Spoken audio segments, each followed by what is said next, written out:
Surah ke-23 ayat 1 dan 2. Qad aflahal mu'minun. Orang-orang yang imannya benar pasti menggenggam kesuksesan dan kebahagiaan. Siapa orang-orang ini? Ayat 2-nya. Ternyata mereka memulai dengan salatnya. Alladzina hum fi salatihim khashi'un. Yaitu orang yang bisa khusyuk dalam salatnya. A'udzu billahi minasy syaithanir rajim. Bismillahirrahmanirrahim. Nanti tolong jadikan ini sebagai ukuran benar tidaknya sholat kita sampai zuhur itu. Jangan-jangan tiap hari antum sholat, tapi menurut Al-Quran ada yang belum tepat dalam sholatnya. Dua, orang yang sholatnya benar dijamin langsung oleh Al-Quran akan dijadikan orang yang baik dalam kehidupan. Singkatnya, orang sholat pasti jadi orang baik, sifat dan sikapnya baik. Dalilnya di Quran surah ke-29 Al-Ankabut ayat 45. Perhatikan kalimatnya, kita hafal insyaallah. Innas salata tanha 'anil fahsya'i wal munkar. Sekarang perhatikan cara menerjemahkan dengan baik. Innas salat, sungguh salat yang dikerjakan dengan benar itu. Teman-teman perhatikan ya, di sini ada alif lamnya. Beda antara kalimat menggunakan alif lam ma'rifah dengan yang tidak menggunakan alif lam nakirah. Kalau tidak pakai alif lam itu umum bentuknya, bebas, tidak ada aturan spesifik. Jadi kalau kalimat Qur'annya inna sholah, maka anda bebas menunaikannya. Mau buru-buru silahkan, mau tidak khusyuk itu pilihan. Tapi kalau kalimatnya menggunakan alif lam inna sholah, maka itu ma'rifah khusus, ada aturannya, ada ketentuannya, nggak bisa sembarangan, nggak bisa. Seperti artikel the dalam bahasa Arab, dalam bahasa Inggris, maaf, car, banyak itu mobil. The car yang itu, bukan yang lain. Dan semua kalimat salat dalam Al-Quran yang bermakna ibadah, itu semuanya menggunakan alif lam. Silahkan cek. Kalimat salat pertama Al-Baqarah ayat 3, posisi paling kiri pertengahan.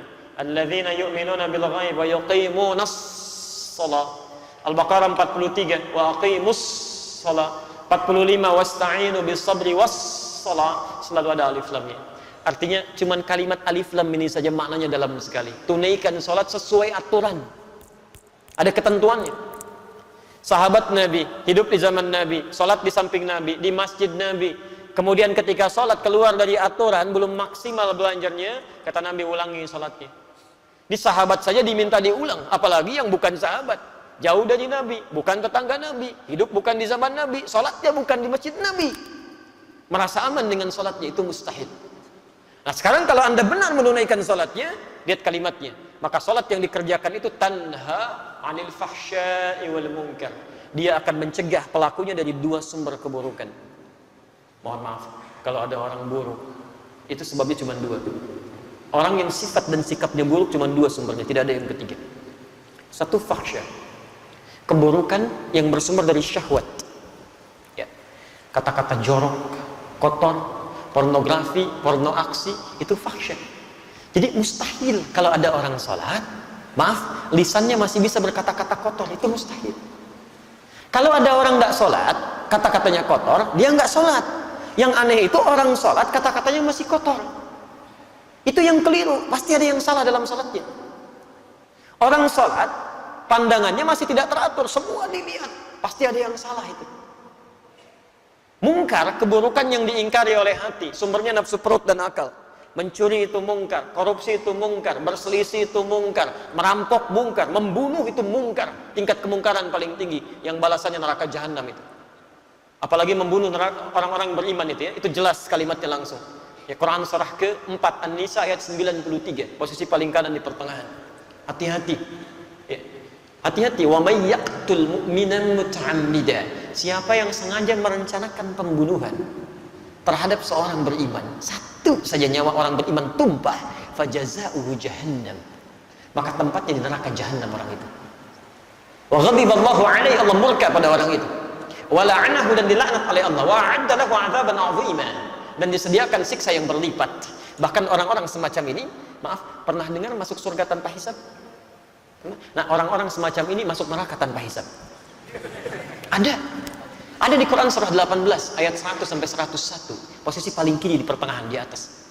Hati-hati. Wa aradna jahannama yaumal qiyamah, wa aradna jahannama yauma idzin lil kafirina arda. pada hari kiamat nanti kami akan tampilkan neraka jahanam sejelas-jelasnya pada orang ingkar, sejelas-jelasnya. Kalau dalam bahasa kita itu kan ada orang sibuk nanti memikirkan kitabnya, ada yang terima tangan kanan, ada yang di belakang punggungnya. Tiba-tiba ada orang-orang yang Allahu Akbar, kita di mana ya? Kita di mana nanti kitabnya? Allah sampaikan, wa aradna jahannama yawma idzinil kafirina arba. Kamu enggak usah banyak mikir ya, tempat kamu di sini neraka jahanam. Nanti langsung masuk aja ke situ. Langsung. Ya. Dan bukan cuma kafirin saja, karena ayat 101-nya menunjukkan orang-orang yang diberikan penglihatan enggak mau lihat dia. Diberikan pendengaran enggak mau mendengar yang baik-baik. Alladzina kanat a'yunuhum fi ghita'in 'an dzikri wa kanu la yastati'una as-sam'a. Bahkan di antara mereka ada orang yang munafik.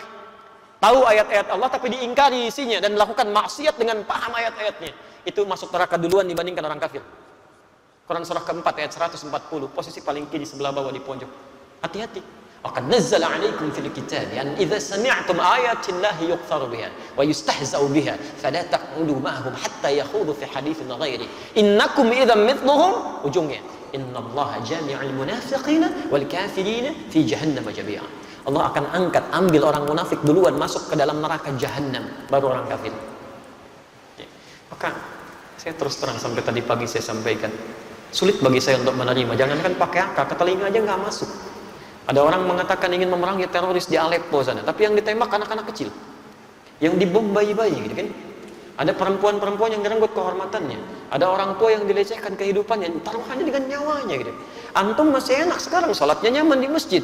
Orang-orang sana jangankan masjidnya, mau keluar saja nyawa taruhannya. Tapi yang ditembak itu anak-anak kecil, yang bahkan Nabi pun melarangnya. Bagaimana Anda bisa mengatakan memerangi sesuatu karena jihad, tapi yang dihancurkan itu adalah sesuatu yang dilarang Nabi? Ada yang salah di situ.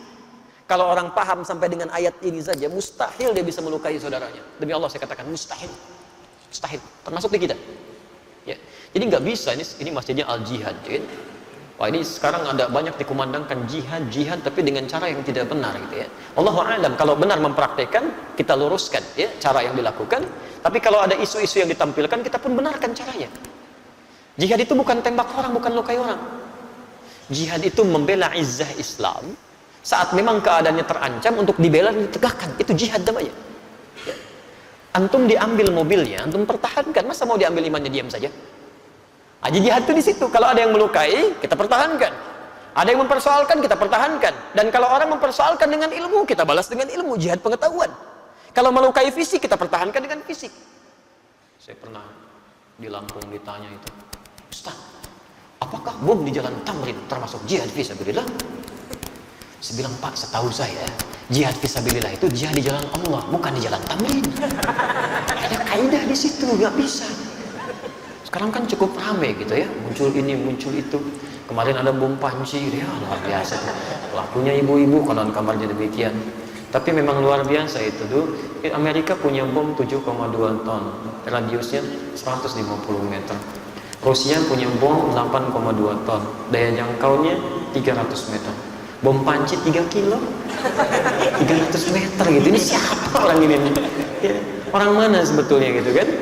Kalau salah itu pemahamannya harus diluruskan tuh kan. Kalau isu-isu berkembang ya kita doakan supaya lebih baik lagi ya. Baik. Hati-hati itu penguasa panci ibu-ibu sekarang ya. Untuk punya masalah di rumah itu baru panci, belum kulkas tuh, mesin cuci yang lain. Kembalikan. Jadi orang kalau benar sholatnya itu pasti ada orang baik. Baik pasti. Ya, nggak repot kehidupan tuh, tenang gitu. Jadi kalau sampai hari ini kita sholat tapi lisan kita masih kotor, pandangan salah, perbuatan buruk, ada yang salah dalam sholatnya. Saya nggak tahu kalau di jihad ya. Beberapa tempat mau ke masjid saja mau sholat masih takut kehilangan sandalnya. Padahal mau sholat gitu kan. Pasti ada yang keliru. 3, ukur diri kita dan dia. Yang ketiga, orang yang benar sholatnya kata Al-Quran. Sholat yang dikerjakan pasti berdampak pada ketenangan jiwanya. Tenang. Quran surah ke-20 Taha ayat ke-14. Wa aqimis salata li dzikri. Tunaikan salat sebagai zikir kepadaku kata Allah. Ya. Zikir itu banyak di Quran. Banyak. Ba'da salat kita zikir. Sunnahnya zikir ada di Quran surah ke-4 ayat 103, posisi paling kanan sebelah atas. Fa idza qadaytumus salata fadhkurullaha. Maka jika telah tuntas Anda tunaikan salat segera zikir kepada Allah. Ada kalimat diajarkan oleh Rasulullah sallallahu alaihi wasallam. Baca Al-Quran itu zikir, karena Al-Quran sendiri disebut dengan zikir. Quran surah 15 ayat 9, posisi paling kanan di pertengahan. Inna nahnu nazzalna dzikra wa inna lahu lahafizun. Kami telah turunkan Al-Quran sebagai zikir. Jadi kalau antum sedang baca Al-Quran, itu sedang berzikir. Penghafal Quran juga sedang berzikir. Bahkan 4 kali disebutkan dalam satu surah saja, surah ke-54 Al-Qamar, ayat 17, ayat 22, ayat 32, ayat ke-40. Walaqad yassarna al-Qur'ana lidzikri fahal min mudzakir. Sungguh kami telah mudahkan Al-Qur'an untuk digunakan sebagai zikir. Hafalannya disebut dengan zikir. Tapi apa fungsi zikir ini? Di tafsir Quran surah 13 Ar-Ra'd ayat ke-28. Ala bi dzikrillahi tatma'innul qulub. Yakinkan pada jiwamu, pada dirimu, kalau zikirmu benar kepada Allah, dampaknya ke hati pasti tenang. Ini rumus di Quran. Antum kalau sedang kurang tenang, zikir. Di kantor sedang tidak tenang, di rumah tangga, wudu, ambil wudu, buka mushaf, baca Quran. Solusi belum datang, tapi minimal hati Anda tenang. Tenang. Hafalkan Quran. Dan puncaknya sholat. Kenapa sholat disebut puncak zikir? Karena sholat itu bisa menghimpun semua jenis zikir. Bukankah dalam sholat ada subhanallah, alhamdulillah, Allahu akbar, ada bacaan Al-Quran, ada hafalan Al-Quran, ada doa, ada istighfar. Jadi kalau semua bentuk sholat ini menghimpun semua jenis zikir, belum mampu membuat antum tenang, antum butuh apa lagi supaya hatinya tenang? Sholat itu jangankan ibadahnya, tempatnya saja, masjid tempat sholat itu dijamin di Quran menghadirkan ketenangan. Nggak ada tempat paling tenang di muka bumi kecuali masjid itu, termasuk di kantor. Nggak percaya silahkan. Sedang capek kerja macam-macam, masuk ke masjid, duduk setelah tahiyatul masjid. Tiba-tiba nggak kerasa kipas muter, tenang, plak, tidur aja gitu. Saya pernah ke Tokyo itu, dan diajak ke Gunma. Ini nyata. Bertemu dengan ustadz dan komunitas di sana, cerita, Ustadz, sedisiplin-disiplinnya di sini, tapi ketenangan itu tidak mudah untuk didapatkan. Tingkat bunuh dirinya itu 30.000 setahun. Sehari bisa 100 orang bunuh diri. Dan kami pernah dibawa ke daerah Fuji yang setiap hari akan ditemukan 4-5 mayat di situ. Makanya kata Profesor Kato, sehebat-hebatnya orang Jepang yang disiplin masih kalah sama orang Muslim. Bukan orang Indonesia, orang Muslim. Ya. Jadi orang Muslim itu punya satu ajaran yang nggak ditemukan dimanapun, yang menghadirkan ketenangan dalam jiwanya. Tapi Ustaz, masih ada di Swedia satu distrik yang lebih dahsyat dibanding ini. Itu bunuh dirinya di mana aja, serampangan. Karena itu konsolnya, pemdanya sampai membuat tempat khusus lokalisasi bunuh diri. Dan jamnya diatur, jam 10 sampai jam 12. Jadi kalau datang jam 8 kepagian, datang jam 2 kesiangan, besoknya lagi gitu. Nah ini nyata kejadian, satu kali ada orang akan bunuh diri, ya jadwal dia jam 12. Ketemu dengan salah seorang di situ, Muslim, Ustadz juga, cuman di Eropa kan tampilannya agak beda. Ditanya, mau kemana kamu? Mau bunuh diri. Jam berapa? Jam berapa? Jam 12 katanya. Baik, sekarang kan masih ada waktu, mau ikut saya? Oh tidak, nanti saya terlambat. Terlambat? Kata Ustadznya, nanti saya berikan gantinya kan, kalau kamu memang merasa dirugikan, saya bayar kan. Akhirnya dia ikut, dibawa ke masjid. Karena dia belum Muslim, dia nggak bisa masuk, dia nunggu di luar. Ternyata mendengarkan tausiah, ada mendengarkan bacaan Quran, Allahu Akbar. Tadi saking tenangnya duduk, ngantuk, plak, tidur. Dilihat begitu pulasnya sampai lewat dari jam bunuh dirinya. Betul, jam 1, jam 2 ini nyata. Ketika sudah semakin pulas, ini tidak tega membangunkan karena kelihatan enak sekali. Begitu bangun, langsung kemudian disampaikan, saya mohon maaf tidak bangunkan. Kamu merasa nikmat sekali. Kamu sudah lewat jam bunuh dirinya. Saya ingin tanya apa yang harus saya ganti. Ternyata jawabannya cukup mengejutkan. Ini tempat apa? Masjid. Apa keutamanya? Dijelaskan. Saya tidak ingin jadi bunuh diri. Tidak jadi bunuh diri. Saya itu ingin bunuh diri karena 3 hari berturut-turut tidak bisa tidur sampai hari ini. Entah kenapa tiba di sini, tiba-tiba bisa tidur. Jadi orang nggak sholat aja dekat masjid jadi tenang, apalagi yang sholat. Kalau antum sudah masuk masjid, sudah sholat nggak bisa tenang juga, antum perlu apa lagi? Orang itu akhirnya masuk Islam. Peristiwa itu jadi viral kemudian di media sosial, menyebar dengan kuat sampai-sampai dipanggil oleh Pemdanya, kalau kita bupatinya. Akhirnya apa yang terjadi? Di tempat lokalisasi bunuh diri tadi, di sampingnya dibuatkan tempat untuk ustadz tadi, dan ada tulisan, bagi yang ingin bunuh diri konsultasi dulu ke sini. Itu nyata gitu. Jadi kita punya teorinya, kenapa nggak kita maksimalkan? Kalau tiap hari Anda belum tenang, nggak nyaman hati, yang paling aneh itu pada urusan orang lain, Anda yang jadi nggak tenang. Yang punya masalah orang lain, kenapa Anda yang ribut dalam statusnya? Berselisih satu dengan yang lainnya. Kadang-kadang urusan yang sudah jelas masih Anda pikirin juga, itu keterlaluan. Dalam agama itu kita punya konsep, sesuatu yang sudah jelas diatur oleh Allah, nggak usah banyak dipikirin. Memang sudah begitu, dipikirin pun nggak akan berubah. Mendung itu bukan urusan kita, itu Allah yang mengatur. Mendung itu tanda hujan. Kalau sudah mendung ya siap-siap aja, payung dikeluarkan. Itu yang dituntut ikhtiarnya, bukan dipikirkan. Duh, mendung, kalau mendung hujan turun, banjir, paling macet, ustadznya paling nggak datang, nggak jadi acaranya, ustadznya udah nunggu duluan. Jadi nggak pas situasi ya. 4, orang yang sholat yang benar, ini yang paling dahsyat, dijamin langsung oleh Al-Quran akan dimudahkan segala urusan hidupnya, bahkan rizkinya pun didatangkan dari sisi yang tidak dia duga. Allahu Akbar. Quran surah ke-65 At-Talaq, di akhir ayat kedua, di awal ayat ketiga, di tafsir di Quran surah kedua Al-Baqarah, di ayat yang sama 2 dan 3. Perhatikan kalimatnya. Saya beri rumus ya. Baik. Boleh saya tuliskan? Alhamdulillah. Ini bisa di bawah atau ada mic yang lain? Baik, perhatikan rumus Quran surah ke-65 di awal ayat, di akhir ayat kedua, di awal ayat ketiga. Maaf, kelihatan? Oh, belum, saya belum nulis. Itu bagaimana ya? Itu makan apa barusan? Quran surah ke-65. Baik, bismillah. Perhatikan kalimatnya. Wa may yattaqillaha, siapa yang bisa meningkatkan takwanya kepada Allah, yaj'al lahu makhraja, kami berikan jalan keluar, solusi dari setiap persoalan yang dialami. Fokus ya. Kalau Anda punya masalah dalam kehidupan, di rumah tangga, di kantor, dimanapun, firman Allah sederhana, yattaqillaha yaj'al lahu makhraja. Jawabannya kata Allah, cukup tingkatkan takwa, kami selesaikan masalahnya. Jadi kalau Anda sedang punya masalah, biayanya nggak mahal, tenaganya nggak banyak, takwa tingkatkan, masalah diringankan oleh Allah. Jadi kalau Anda sekarang punya masalah nggak tuntas-tuntas, di kantor jadi juara, di rumah nggak pernah tuntas, padahal masalah yang sama oleh orang lain cukup dengan senyuman, Anda nggak selesai, mungkin cek, ini yang kurang. Bahkan rizkinya pun, wa yarzuqhu min haitsu la yahtasib, kami datangkan rizkinya dari sisi yang tidak dia duga.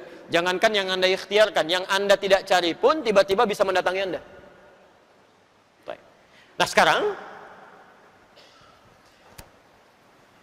kalimat takwa disebutkan perubahannya 115 kali dalam Al-Quran.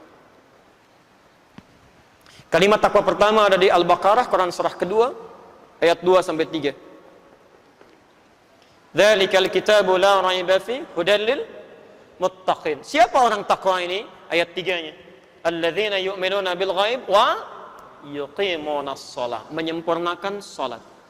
Kalau Anda bertanya, ya Allah bagaimana cara saya meningkatkan takwa ini? Kalimat takwa pertama, salat. Jadi kalau salat kita meningkat dengan baik, masalah kita tuntas, selesai. Ya. Salat. Jadi kalau sampai hari ini masalah tidak pernah tuntas, tapi kita salat. Yang jadi masalah di kalimat yuqimun. Barangkali belum sempurna cara salatnya. Belum sempurna. 5 saya agak segerakan. Quran surah ke-23 Al-Mu'minun ayat 1 sampai 2. Orang yang salatnya benar sesuai petunjuk Al-Quran, tuntunan Rasulullah SAW, dijamin langsung oleh Allah Subhanahu wa Ta'ala akan diberikan kesuksesan dan kebahagiaan dalam seluruh aktivitas. Sukses dan bahagia. Jadi ada orang yang sukses saja tapi belum tentu bahagia. Ada yang bahagia cuma belum tentu keseluruhannya. Itu disebut dengan fauz namanya. 29 kali disebutkan derivasinya dalam Al-Quran. Turunannya ada fauzi, fauzan, faizah, fauziyah. Jadi kalau ada yang namanya fauzi, faiz, faizah, fauzan, fauziyah, itu orang yang diharapkan sukses dalam kehidupannya, sekalipun belum tentu bahagia pada umumnya. Tapi kalau bahagia saja, sekalipun belum tentu sukses, itu fariha. Fariha dalam bahasa Arab. Orang yang disebut dengan farhan, perempuannya farah. Jadi kalau ada yang namanya farhan atau farah, itu orang diharapkan bahagia dalam kehidupannya. Miskin pun nggak apa-apa, yang penting bahagia. Umumnya. Sekarang saya tanya Anda, pilih mana? Kaya tapi gelisah, atau miskin tapi tenang, tapi nggak ada pilihan ketiga dan tidak usah maksa. Sukses tapi nggak bahagia, atau bahagia tapi nggak sukses. Kaya tapi gelisah, atau miskin tapi tenang, pilih mana?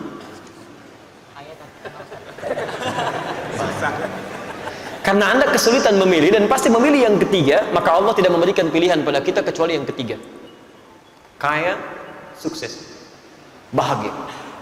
Masya Allah, itu falah namanya dalam bahasa Arab. Falah. Ini yang keberapa tadi? Kelima. Saking pentingnya yang kelima ini, 5 kali minimal diperdengarkan di telinga kita. 5 kali sebelum kita sholat oleh muadzin. Setelah hayya 'alas shalah, apa? Hayya 'alal falah. Ayo salat. Ya Allah, untuk apa salat? Hayya 'alal falah. Kamu belum sukses? Datang ke sini. Saya pemilik kesuksesan. Saya pemilik rezeki. Saya berikan, kata Allah. Sujud kamu. Kamu belum bahagia? Saya berikan solusinya. Hayya 'alal falah. Kalau Anda sudah menggenggam itu semua, genggam tidak ingin dilepaskan, maka kalimatnya berubah dari falah menjadi aflah. Aflah. Kesuksesan, kebahagiaan yang digenggam, yang tidak ingin diputuskan, dilepaskan. Quran surah ke-23 ayat 1 dan 2. Qad aflahal mu'minun. Orang-orang yang imannya benar pasti menggenggam kesuksesan dan kebahagiaan. Siapa orang-orang ini? Ayat 2-nya. Ternyata mereka memulai dengan salatnya. Alladzina hum fi salatihim khashi'un. Yaitu orang yang bisa khusyuk dalam salatnya. Teman-teman silahkan cek ya. Semua sahabat Nabi dengan semua profesinya, yang pengusaha seperti Uthman bin Affan, Abdurrahman bin Auf, Tamim ad-Dari, Abu Bakar as-Siddiq, ada yang birokrat, Umar bin As, ada yang diplomat, Muawiyah bin Abi Sufyan. Masya Allah, itu sesibuk-sibuknya mereka karena paham tentang ketentuan ini, itu mereka tidak pernah meninggalkan sholat berjamaah, bahkan berlomba mengerjakan tahajud, sampai kata Imam An-Nawawi dalam kitabnya At-Tibyan fi Adab Hamalatil Quran.